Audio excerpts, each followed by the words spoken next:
Oi gente, aqui é a Monique, esse é o canal Histórias de Noah e bem-vindo a mais um vídeo. Nesse vídeo eu vou comentar sobre minhas leituras do mês de janeiro de 2021. Vai ser um novo formato que eu vou testar aqui no canal, que eu vou falar todo mês sobre os livros que eu tô lendo pra fazer um update aí, né? E a gente vai acabar conversando um pouco mais sobre literatura. Então roda a vinheta, que daí eu já começo a falar sobre os livros que eu li esse mês.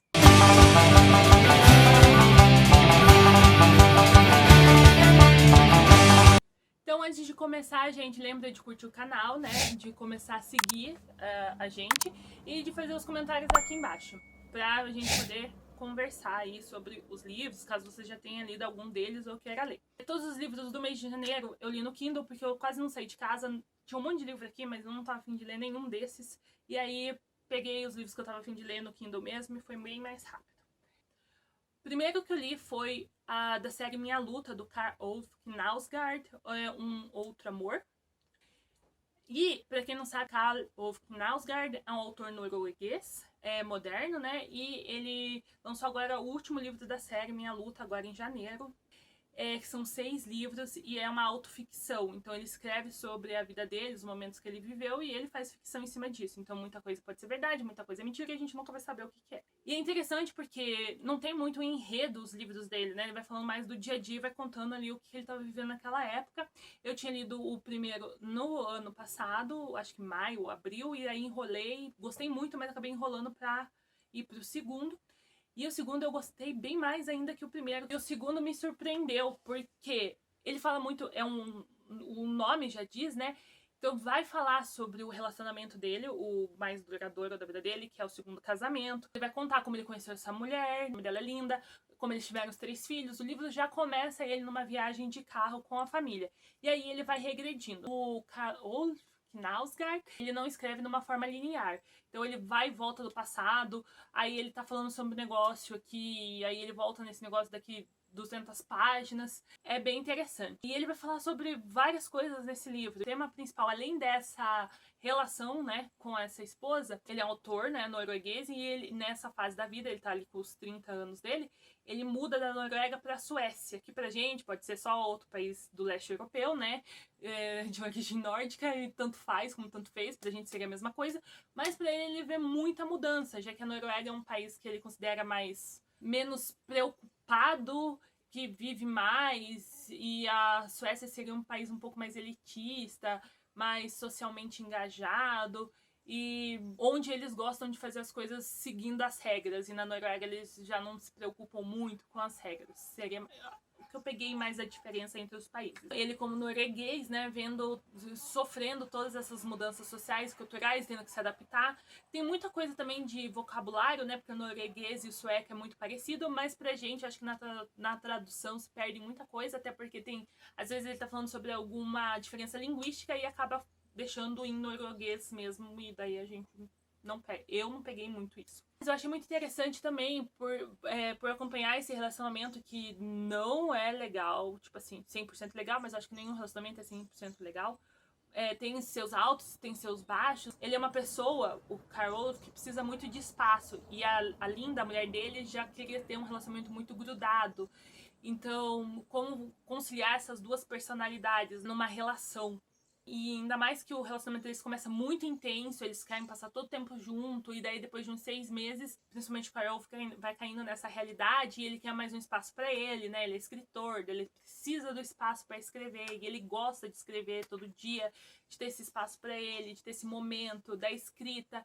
Ele relaciona muito a escrita com a vida, e a Linda é uma pessoa que compete muito com essa paixão dele pela escrita. Ela queria ser a maior paixão da vida dele. E aí, como ela lida com essa situação. Tem muitas diferenças aqui de cultura, a gente vê aqui. Acho que o momento mais chocante pra mim foi quando a mulher dele começa a reclamar que eles vão visitar a mãe dele, né? E aí ela vai visitar a mãe dele, mas ela queria passar um tempo a sós com o marido. E daí ela fica indignada porque ele vai passar um tempo com a mãe dele. E aqui no Brasil, quando você vai visitar os pais, normalmente é pra passar tempo com eles, não só apenas deixar as crianças lá pra passar tempo com os avós. O livro é muito bom, recomendo muito e com certeza eu vou continuar lendo. Aí o segundo livro que eu li esse mês foi Todas as Suas Imperfeições, da Colleen Hoover. E eu fui ler ele, porque assim, né, no YouTube o que mais tem é livros da Colleen Hoover. E daí eu nunca tinha me interessado por nenhum. Falei, é muito chato. Mas eu queria ler ela, porque é uma autora contemporânea, e me inteirar mais do que está sendo escrito hoje em dia e os temas que estão sendo falados. E aí eu pensei, né, estamos em janeiro, passei o ano todo falando que queria ler mais coisas contemporâneas e li bem poucas ano passado. Falei, vou começar o ano já lendo coisas contemporâneas então, né, já li o Carol. E aí eu fui para Todas as Suas Imperfeições, porque me chamou a atenção pelo tema, que é a história de um casal infértil, né, que vai lidar com essa infertilidade. Porque é um tema que me chama muita atenção, normalmente, dessas pessoas que tentam engravidar e não consigam, e daí elas sofrem muito por não conseguir ter um bebê. E sinceramente eu não entendo muito. Não conseguia me. Eu não consigo me. Como não é o maior desejo da minha vida ter um filho e não sei o quê, e eu também sou muito a favor da adoção, e também sou muito assim, se não tiver um filho, tanto faz. Talvez porque eu sou professora, então convivo muito com criança. Eu nunca entendi muito essa necessidade de ter um filho. As pessoas ficam muito mal quando elas estão tentando e elas não conseguem. E aí eu peguei esse livro pra ver se eu conseguia ter um pouquinho mais de empatia e entender mais o que passa na cabeça desses casais. E nesse livro é muito legal porque ela vai balancear um capítulo de como eles se conheceram e o início ali do relacionamento deles até eles casarem, e 7 anos depois ali, 7 anos depois? 7 anos depois já de casados, né? E eles casaram, eu acho que 1 ano e pouco depois de se conhecer. Então, do início da história passa uns 8 anos pra frente. Então, é sempre um capítulo eles se conhecendo e do início do namoro, e um capítulo deles atualmente. E é muito legal porque faz esse contraste, né? Que era uma coisa que eu vi também no livro do Carol, que é a diferença de quando você tá no início da relação ali e os percursos de quando você já tá 1 ano junto, de quando você tá noivo, pra casar, com filho, e como todas essas fases da vida vão mudando e as pessoas vão mudando junto.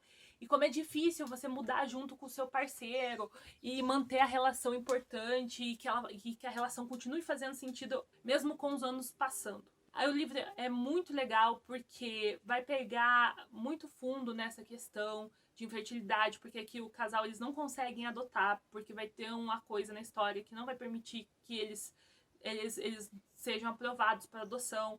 Ela vai ter feito 3 FIVs já, né, que é fertilização in vitro, e não vai ter engravidado. Ela não consegue, não é que ela engravida e perde, ela não consegue nem engravidar, e essa vira toda uma questão, né, na vida dela, porque o maior sonho da vida dela, antes mesmo de casar, era ter filhos. E eu acho que, como o nome diz, né, todas as suas imperfeições, e a capa do livro é entre parênteses. O livro vai falar muito de como a gente foca muito no que a gente não tem e pouco no que a gente tem. Porque é isso, infertilidade é uma merda? É uma merda. Todo mundo, né? A maioria das pessoas querem ter um filho? Querem ter um filho. Mas a gente não pode deixar as coisas que a gente não tem fazerem com que ditem toda a nossa vida. Por mais que seja uma coisa importante como ter filhos. Porque, e aí fez refletir muito, daí eu fui procurar outros vídeos na internet sobre o assunto. A gente foca muito nisso, porque todo mundo tem um filho, porque a gente tinha que ter um filho, porque filho é importante, nananã. Mas tem gente que nunca vai ver. Tem gente que nunca vai andar. Tem gente que perdeu o pai e a mãe quando nasceu. Ou seja, nunca vai ter uma família. Nunca vai ter pai nem mãe. Vai viver a vida toda num orfanato e nunca vai ter uma família. Pelo menos até ter, né? Gerar o próprio filho e daí gerar uma outra família. Mas a gente vive num mundo que pessoas nunca vão ter alguma coisa. Tem gente que nunca tem comida no prato, entendeu? Um teto sobre a cabeça. E essa é a vida. E aí, quando as pessoas se deparam com algo que elas não podem ter, elas normalmente ficam muito tristes, elas ficam muito zangadas, com muita raiva, que é normal. Mas o livro passa essa mensagem, né? Olha em volta, porque esse casal, eles têm muita coisa, eles se amam. Vai falar também de como o fato deles não poderem ter o que eles acham essencial para um casamento, como isso afeta o casamento que eles já têm, a relação que eles já têm afetado por alguma coisa que eles não conseguem ter. Mas, se você parar e olhar em volta pra sua vida, para as coisas que você tem, em vez das coisas que você não tem, a sua vida vai ser você vai conseguir levar a sua vida de uma forma mais leve. Não que o fato de você não ter filhos vai se tornar de um dia pro outro uma coisa legal e que você ache decente viver assim. Não é sobre você ficar feliz com as coisas que você não tem. É sobre você aceitar e conseguir viver, né, com as coisas que você tem, focando nelas, né, e não nas outras coisas. E o livro é legal, porque ele é um romance, tem a parte do apaixonamento ali, tem a parte do casamento real, e toca muito nesse tema. E eu sentei e eu li, tipo, o livro no Kindle era 4 horas e pouquinho, eu sentei e falei, vou ler um capítulo. Quando eu vi, eu já tinha lido o livro todo. Então, assim, sensacional, Colin Hoover, quero ler mais coisas, com certeza.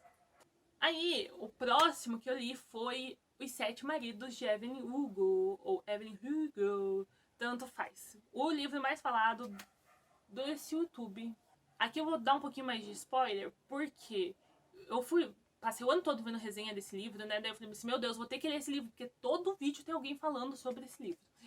E aí eu esperava uma coisa diferente, o que deu um certo desapontamento quando eu cheguei ali 20, 30% da história, que eu entendi realmente sobre o que a história ia contar. E eu tava esperando outra coisa, porque quando você fala Os Sete Maridos de Evelyn Hugo, eu achava que o livro ia se tratar sobre essa atriz de cinema que dos anos 50, 60, 70, principalmente ficou mais famosa ali nos anos 60, dela se apaixonando, casando. Achei que o livro ia se tratar mais sobre relacionamentos, né? Como você entra no relacionamento achando que ele vai durar para sempre e nem sempre dura. Como o casamento é difícil e essas relações e como conciliar isso com uma vida, você sendo famosa e as pessoas te perseguindo. E principalmente ela sendo uma atriz, como ia ser o machismo relacionado a isso. Achei que o livro ia ser sobre isso. Mas o livro não é. Fala disso também, mas fala sobre muitas outras coisas. Então, assim, aqui no livro vão ter 2 maridos só, que ela realmente vai se apaixonar. Eu acho que realmente vai acreditar que vai ficar com ele para sempre, mas que ela realmente vai se propor a entrar numa relação e daí vai mostrar as dificuldades desses relacionamentos. O fato de você casar com uma atriz, você casa com a Evelyn Hugo, no caso a atriz, e você acha que vai viver com a estrela de cinema pro resto da vida. E na verdade você vai viver com uma pessoa. E ela não é só glória, fama, luxo, né, brilho. Ela tem os problemas dela, ela dorme e acorda toda amassada como todas as mulheres. Ela chora, ela tem problemas, e de como a idealização das atrizes e das pessoas, né, das estrelas, né, que ela faz muito essa diferença entre estrela e atriz, sofrem com essa idealização o tempo todo, porque o casamento é tudo ao contrário, é o contrário da idealização, né? Para você viver muito tempo com uma pessoa, você tem que viver com a pessoa e não o que você acha que ela é. Você tem que aceitar o que ela é. Um dos casamentos vai tratar também sobre violência doméstica, que é um assunto muito importante.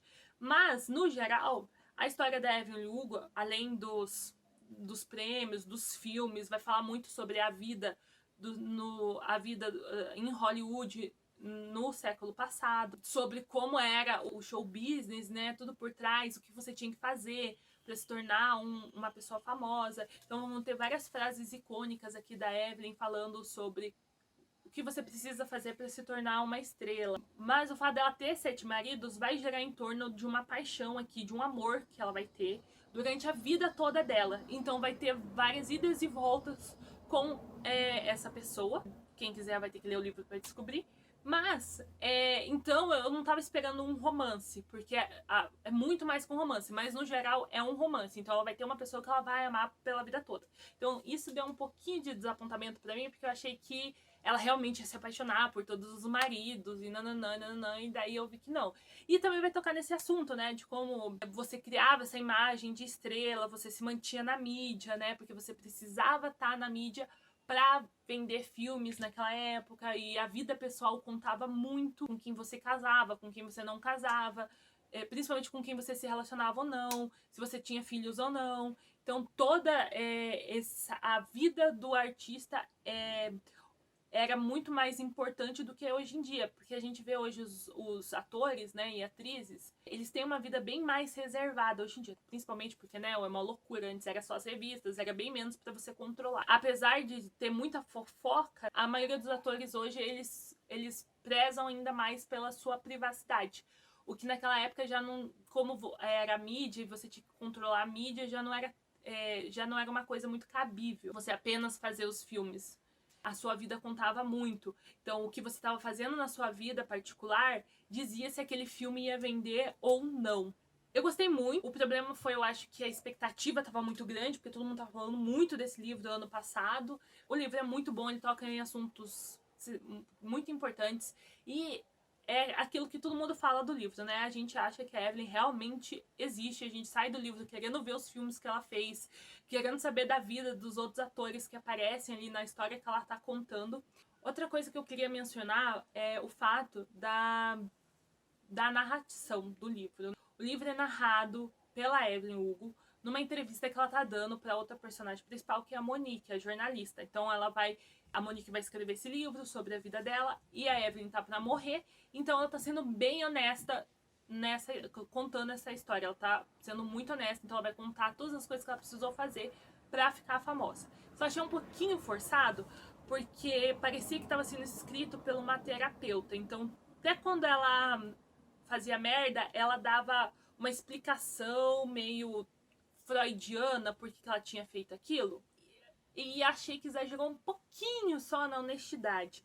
Tudo bem que ela tá pra morrer e ela tem essa possibilidade de ser mais honesta do que o normal. Mas se a gente compara com um outro livro que a pessoa tem essa possibilidade de ser honesta, tipo Memórias Póstumas de Brás Cubas, a Evelyn parece uma pessoa que realmente mais analisada. Já que diferente ali do Brás Cubas, que ele descreve as merdas que ele fez como se fosse uma coisa normal e não como uma coisa errada, a Evelyn não. Ela já descreve, ó, fiz isso e eu sei que não é socialmente aceito ou politicamente correto, mas fiz porque precisava fazer e se tivesse lá, faria de volta. E aí tem umas horas que eu achava assim, será? Se ela fosse analista, psicóloga, tudo bem, ela tem 70 e tantos anos, né? É o que eu disse, às vezes parece honesto demais, principalmente nas coisas que ela consegue perceber e analisar sobre a própria vida. Tirando a parte da honestidade brutal ali, achei o resto bem verídico, adorei a história. O romance eu fiquei tipo, teve umas horas que deu uma cansada, mas na real é bem real também, porque as pessoas fazem muita merda do tipo, que também é uma coisa bem real de relação, que é tipo, cansei. Entendeu? Ai, vou viver outras coisas. E daí você pensa, depois você volta e você fala, mano, o que eu tava fazendo da minha vida? Mas, no geral, assim, eu sempre dou 5 estrelas pra tudo que é livro que eu leio, no Goodreads. Eu daria 5 estrelas, tirando essa parte do desapontamento, que eu tava esperando outra coisa, né? Mas daí já é meu próprio problema. E a parte da honestidade que eu achei too much. Mas assim, o resto, bem incrível. O último livro que eu li também no Kindle foi O Príncipe Cruel, da Holly Black. Queria ler uma fantasia, porque ano passado também falei que ia ler e não li. Acho que li umas 2 só. E aí comecei com essa, que é o primeiro livro de uma trilogia. Então se passa no Reino das Fadas, normalmente um reino conhecido para quem lê fantasias. Então entre os feéricos, e vai seguir essas 3 irmãs, a Vivienne, a Jude e a Tarim. Vai ser narrado pela Jude. E o que acontece? A Vivienne é filha do primeiro marido da mãe delas, que é o Mardork, que é um feérico. E ele vai e mata os pais delas, ou no caso, né, o padrasto e a mãe, e leva elas de volta pro Reino das Fadas. Só que só a Vivienne é feérica, as outras 2 são humanas, né? E a Jude, que é a pessoa que narra, é humana. E aí, Príncipe Cruel vai se passar, né? É um IA. Ela vai contar a experiência dela, né? Os preconceitos que ela sofre morando nesse mundo, sendo que ela é humana. E o Reino das Fadas, né? Eles são mais fortes, eles são mais limpos, não precisam tomar banho. E tem todas essas coisas, né? Dela convivendo com essas diferenças. E aí, o Príncipe Cruel é porque o Cardan, que é o príncipe que ela estuda na escola junto, que é o mais novo ali dos filhos do rei, ele é cruel com ela, basicamente isso. Ele vai passar muito dos bullying dela na escola. E aí, no meio ali da história, vai começar uma intriga, porque o rei vai abdicar do trono, qual dos filhos vai entrar pro trono, e dela vai acabar se envolvendo nessas questões políticas, basicamente assim. E assim, né, eu tô no primeiro ainda. Gostei, mas não amei. Então eu espero que desenvolva melhor aí a partir do segundo, do terceiro, até chegar no terceiro, né? Então essas foram as minhas leituras de janeiro. Espero que vocês tenham gostado do vídeo, gente. Lembra de curtir, deixar o comentário aqui quais livros vocês já leram, se vocês discordam da minha opinião ou não. Peguem leve comigo, por favor, principalmente eu acho que dos 7 Maridos da Evelyn Hugo, né? Eu acho que é o livro que o povo ama, ama estrondosamente. Eu gostei de Janeiro porque eu consegui ler bastante, concentrei, né? Todos os livros que eu li são leituras bem contemporâneas, de autores contemporâneos, que fazia tempo que eu não lia. Então foi isso e até o próximo vídeo. Tchau!